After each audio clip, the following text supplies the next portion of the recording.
পোড়া ক্ষতস্থানের চিকিৎসায় যুগান্তকারী এক বিকল্প হতে চলেছে তেলাপিয়া মাছের চামড়া। আফ্রিকান প্রজাতির এই মাছের চামড়া দিয়ে খুব স্বল্প খরচেই সারিয়ে তোলা যাবে যে কোনো ধরনের আগুনে পোড়া ক্ষতস্থান।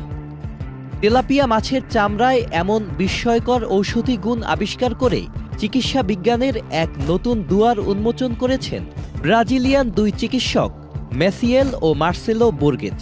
ব্রাজিলের ফোর্টালেজ অঞ্চলে অগ্নিদগ্ধ হওয়া মানুষের ক্ষতস্থানে তারা তেলাপিয়া মাছের চামড়ার প্রলেপ দিয়ে চিকিৎসা করার সিদ্ধান্ত নেন এবং দিন শেষে তাদের পরীক্ষা সফল হয়।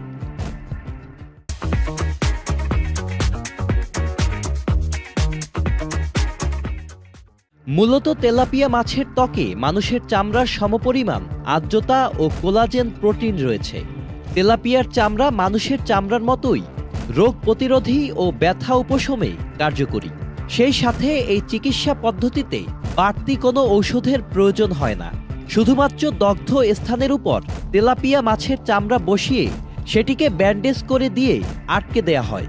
যখন 10 দিন পর ব্যান্ডেজ খোলা হয় ততদিনে তেলাপিয়ার চামড়া শুকিয়ে যাওয়ায় ক্ষতস্থান থেকে সেটি সরানোর সময় রোগী কোনো ধরনের ব্যথা অনুভব করে না।